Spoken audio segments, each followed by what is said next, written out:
제가 이 왜 주택 구입하는데 허용한 게 이해가 안 되냐. 이거는 우리나라는 주택에 대한 구입 용도가 투자용이에요. 그럼 주식 투자하는 것과 부동산 투자하는 게 별반 다르지 않단 말이에요. 지켜지지 않을 가능성도 많다라는 걸 염두에 둬야 된다는 얘기죠. 그럼 퇴직연금을 만든 취지가 무색해지는 거예요.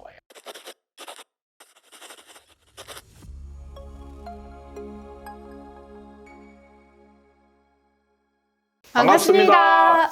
아파트 사이클 연구소 소장 이현철입니다. 김나은입니다. 자, 오늘은요, 이 퇴직연금 중도 인출 요건을 정부가 강화하기로 했다라고 해서 요 관련한 이야기를 좀 나눠보려고 하는데요. 지금 직장인이신 분들은 다 아시겠지만, 집 살 때, 주택 구입을 할 때 퇴직연금 중도 인출이 가능하기 때문에 꽤 많은 직장인들은 이 제도를 좀 활용을 하고 계시는 걸로 알고 있는데요.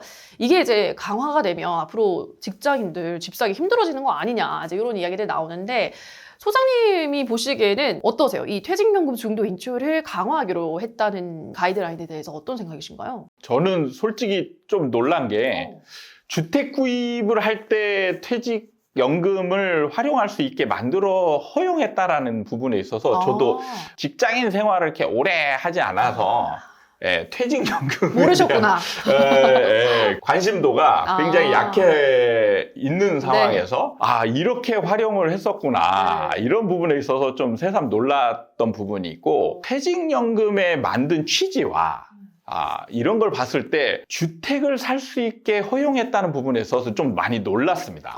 그러시군요. 예를 들자면 주식을 살 때 허용했다. 그러면은 사람들이 좋아하거나 허용을 했을까? 주식은 허용이 안 돼 있잖아요. 그렇죠. 주식은 안 돼 있어요. 그러니까 그 부분에 있어서 참 이 주택에 대한 시각, 인식 이게 좀 너무 현실과 달라서 놀랍다. 이런 거를 제가 새삼 느끼게 됩니다. 그래요. 그 퇴직연금 중도 인출하는 요건이 한 대여섯 가지가 있어요. 근데 그 중에 이제 가장 많은 사람들이 가장 높은 이제 활용도를 보이는 게 이제 주택 구입, 그 다음이 이제 주택 임차할 때도 이거를 할 수 있어요. 활용을 할 수가 있는데, 아무튼 그래서 이 요건을 강화하기로 했다는데, 근데 그 통계를 좀 보니까요, 지난해에 이 인출을 활용한 인원이 한 6만여 명 됩니다. 근데 이게 22년도보다 인원이 한 28%나 늘었다고 해요. 그러니까 작년에는 정말 많은 분들이 주택 구입을 위해서 이걸 활용하신 거, 이 제도를. 근데 2019년 이후로는 줄곧 이걸 활용하는 분들이 줄다가 지난해 이게 갑자기 늘어난 거예요.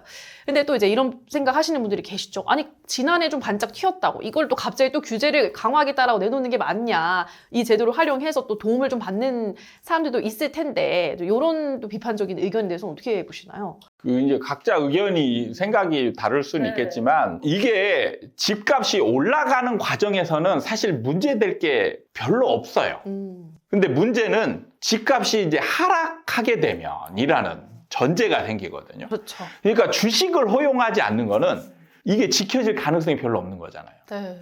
그러면 노후가 불안해지겠죠. 이제 그거라고 생각하시면 되는 거예요. 그러니까 예를 들어서 한 3억 정도 있는 사람이 퇴직연금을 활용해가지고 한 2억 정도 이렇게 땡겨가지고 보태서 5억을 만들고 그 다음에 5억 대출을 받아서 집을 10억짜리를 샀어요. 10억짜리 집이 하락을 해서 6억짜리 집이 됐다라고 가정을 해보면 이 사람은 지금 퇴직연금이 싹 날아가고 자기 자산도 3억이 있던 게 1억으로 쪼그라든단 말이에요. 그런 상황에서 이 사람이 노후가 될까? 이 부분을 생각을 해봐야 되는 거예요. 제가 이 왜 주택 구입하는데 허용한 게 이해가 안 되냐. 이거는 우리나라는 주택에 대한 구입 용도가 실거주 용도가 아니에요. 투자용이에요. 네. 그럼 주식 투자하는 것과 부동산 투자하는 게 별반 다르지 않단 말이에요. 그러면 이게 뭐냐? 지켜지지 않을 가능성도 많다라는 걸 염두에 둬야 된다는 얘기죠. 그럼 퇴직연금을 만든 취지가 무색해지는 거예요. 그러기 때문에 이제 좀 늦었지만 바로 잡으려고 하는 게 아닌가. 그래서 저는 정부가 지금 늦게나마 이런 조치를 한 부분에 있어서는 굉장히 잘했다라고 말해주고 싶습니다. 네. 그러니까 퇴직연금은 그냥 노후 대비를 위해 만들어진 제도인 만큼 안정적으로 노후 자금을 마련할 수 있는 제도로 그 취지대로 굴러가는 게 맞다. 이걸로 집을 사게 만드는 건 잘못된 거다라고 말씀하신 건데 그러면 이제 이거에 대한 부작용은 전혀 없다고 보시는 거겠네요. 그냥 진작 하길 잘했다. 뭐 예를 들어서 지금 같은 경우 하락장이 되는데 그동안에 사람들은 퇴직연금을 활용해서 집을 샀단 말이에요. 매수의 여력을 도와주는 상황이었죠. 근데 이거를 좀 까다롭게 만들어서 퇴직연금을 활용할 수 없게 된다라면 매수의 여력을 현저하게 떨어뜨리거든요. 그러면 시장에서 이제 수요자의 수도 줄이는 반면에 수요자의 여력도, 구매력도 떨어뜨리게 되는 거죠. 그럼 시장의 하락 포인트를 좀 더 가중시키지 않을까. 뭐 정부 차원에서는 부작용이라고 볼 수 있죠. 이런 부작용이 나타날 수 있음에도 불구하고 지금은 그걸 해야 되는 게 지금 만약에 이걸 활용해서 집을 샀다. 그런데 시장이 하락한다. 그럼 그동안에 집을 이걸로 산 사람들은 뭐 이제 차치하고라도 앞으로 이걸 활용해서 집을 산 사람들이 노후가 담보가 안 되는 상황이 발생할 수 있다.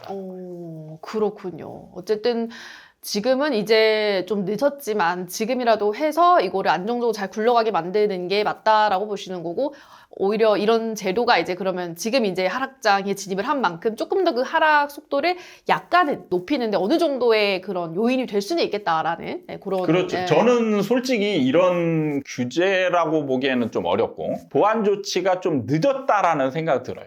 시장이 하락하기 전에 상승을 하고 있을 때 어느 정도 일찍 보완책을 마련했어야 되는 게 아닌가. 그러니까 제가 왜 늦었다라고 생각하냐면 아까도 19년 이후에 이제 조금 줄기는 했지만 많은 사람들이 퇴직연금을 활용을 했단 말이에요. 근데 그 사람들이 고점에서 산 사람들은 잘못하면 진짜 노후가 완전 대비가 안 되는 상황으로 지금 갈 수 있단 말이에요. 그런 사람들을 좀 미연에 방지를 했어야 되는 게 아닌가. 그러니까 지금이라도 하는 거에 대해서는 바람직한 측면이다라고 얘기하겠지만 정부가 많이 늦었다. 그동안에 이걸 활용해서 산 사람들, 고점에서 특히 고점에서 산 사람들은 노후 대비가 굉장히 힘든 상황이다. 그러니까 조금 더 오히려 일찍 이거는 시행을 했으면 더 좋았을 거다라는 이제 말씀이신데 이제 정부가 어쨌든 이런 방안을 까다롭게 만들겠다라고 방안을 내놨는데 그러면서 갑자기 이제 이런 충격을 받을 걸 대비를 해서 또 다른 방안을 또 내놓은 거는 대신에 퇴직연금을 담보로 이 중도 대출이 가능하게끔 하는 그런 방안도 같이 고려를 해보겠다라고 했거든요. 저는 이런 부분은 보완을 아니한만 못하다. 굳이 이건 내놓지 말아야 돼. 어차피 이걸 가져와서 쓰나 이걸 담보로 쓰나 사실 하락장이 돼서 이게 되면 담보 가치가 하락하기 때문에 이게 다 날아가는 거거든요. 그렇게 되면 결국에는 취지 자체 이거를 좀 지키고자 하는 자체가 무색해지는 상황이기 때문에 집을 사고자 하는 사람들은 돈이 부족하거든요. 그런 상황에서 돈을 꺼내 쓸 수 있는 아니면 돈을 활용할 수 있는 상황이면 어떻게든 쓰려고 한단 말이에요. 그런 거를 좀 강제화하려고 하는 거라면 강제해야죠. 이렇게 저렇게 빠져나갈 구멍 다 만들어주면 보완을 하는 효과 이게 얼마나 있을까. 저는 한번 생각해 보면서 좀 하려면 강하게 해라. 이렇게 얘기하고 싶습니다. 네, 그러니까 굳이 이 퇴직연금 중도 인출 요건을 까다롭게 하기로 했으면 그냥 거기서 끝내야지. 그거나 잘하지. 또 다른 대안을 내놓을 필요는 없다. 그게 또 다른 부작용을 낳을 수 있다. 이런 말씀이신 거네요. 그렇죠. 알겠습니다. 오늘은 아마 이제 많은 직장인 분들이 뭐 수치상으로도 이미 드러났기 때문에 이 주택을 구입하는데 또는 임차를 하는데 요 제도를 퇴직연금 중도 인출 제도를 활용하고 있기 때문에 이거를 강화하기로 한 데 대해서 소사님은 또 어떤 의견을 갖고 있으실까 이야기를 한번 나눠봤는데요. 우리 구독자분들께도 도움이 되셨으면 좋겠습니다. 자, 저희는 그럼 다음 시간에도 알찬 컨텐츠 가지고 돌아오도록 하겠습니다. 여러분 감사합니다. 감사합니다.